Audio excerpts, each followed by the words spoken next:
this video, I'll be sharing with you a simple tutorial on how to achieve this Queen Anne neckline asymmetric hemline blouse. I'll be cutting out this pattern in a miniature size. So the first thing you need is your shoulder to bust, under bust, waistline, and then for the remaining part of this blouse, which is the blouse length, so you can add extra 7 inches to it. Mark your shoulder divided by 2, add half inch to it, and then you come down by 1 inch. That half inch is for the sleeve. Mark your neckline of 3 inches, then go ahead to connect it to your shoulder. So the next step is to find your chest line, which is your bust circumference divided by 6 plus 1.5 inches, and go ahead to make a mark. After you're done marking this at this point, go ahead to draw out a straight line. The next step you're going to take is to go ahead to mark what you have on the shoulder back on the chest line. Place your ruler and draw out a straight line. Now divide what you have here into 2 equal parts and mark. From this point, you're going to come in by half inch. The chest line, you will mark your bust circumference divided by 4. Connect this all the way up and connect it to the bust circumference divided by 4. The next step you need to take is to start marking your darts. I'm going to mark my nipple to nipple divided by 2, and I'm going to mark this all the way down to the waistline of my pattern, and I'll draw out a straight line. Now come down by 1 inch from the bust and then go ahead to mark half inch on both sides. So I'm just using a basic dart because I did not get to see the actual dart on the dress. So you can also cut this in form of a bustier pattern, right? But I'm just using a basic because I didn't get to see the actual dart on the dress. So I'll mark the bust circumference divided by 4 and add my sewing allowance. Mark the under bust circumference divided by 4, measure the dart intake, replace, and add my sewing allowance. Here I'll mark the waist circumference divided by 4, measure the dart intake, replace, and add my sewing allowance. So after marking this, what I'll do is to place my ruler and I'll go ahead to connect, and also connect to the waistline of my pattern. So after I'm done connecting at this point, I'll go ahead to outline and I'll cut out this part of my pattern, right? So after cutting this out now, I'll go ahead to mark that my neckline and come up where you want the lower part of your pattern to start. So I'm using 2 inches, and from here I'll come in by 2 inches. On your actual pattern you can come in like 2.5 or 3 inches, right? And I'll connect to my neckline. Make a mark to indicate that I have a button here.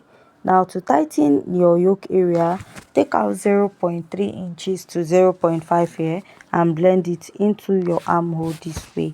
After that, you just go ahead to cut this out, and I'll use my marker to outline my pattern. So this is what I have after I'm done outlining. So the next step now is to go ahead to cut this out. Now you're going to cut out a design that you'll be attaching here, right? So I went ahead to like cut out this little design, and I'll be attaching it to this part of the dress. Just use little gum to hold it down, and this is what it's looking like. Now go ahead to cut out the excess that you don't need on your pattern. So after cutting out this part, this is what I have for the upper part. Now blend out your dart or sew out your dart. Let's work on the lower part of this dress. You can cut this in form of a 180-degree flay or use this method. Mark your waist circumference divided by 4 and add your sewing allowance. So I'll go ahead to place my ruler and I'll draw out a straight line. This is what I'll be using as the blouse length of this dress. Now I'll go ahead to mark my hip circumference divided by 4 on the blouse length, then add your sewing allowance. I'll add extra 1.5 or 2 inches there on your actual pattern and slant it to give it that slant effect by this side. Now the next thing is to go ahead to cut this out and create the asymmetric hemline. If you have any questions so far, please kindly go ahead to ask. Now open up my pattern, and this is what I have. Then I'll go ahead to draw out that asymmetric hemline. I'll use a rough sketch to achieve the asymmetric hemline here, right? And after connecting it, I'll go ahead to cut this out. So after I'm done cutting out my pattern, this is what I have on the lower part, right?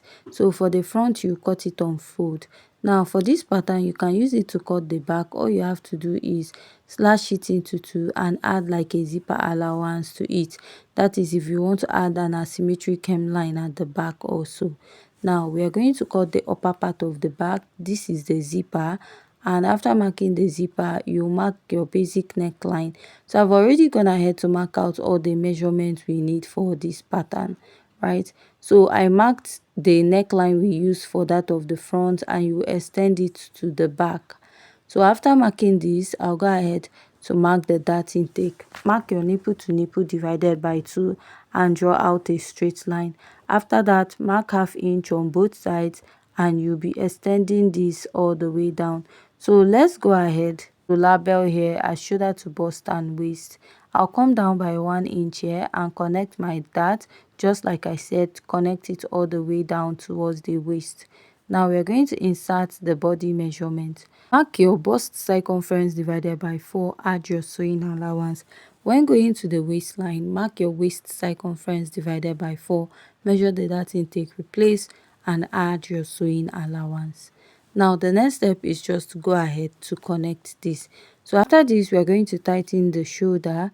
I'll go ahead to mark 0.5 inches here, and I'll connect this all the way down. So the next step is to go ahead to shed this out, and then I'll come down by ½ inch here, and I'll connect it back to the chest line area. This is so that the zipper will not be popping up at the back of the dress. Now take out your zipper bulge by marking ½ inch at the zipper, and you extend this all the way up. After you're done extending this, the next step is just to go ahead to cut this out. I'll just go ahead and I will cut this out. After cutting out the pattern, this is what I have for the back pattern. You can blend out your, you can go ahead to sew it up.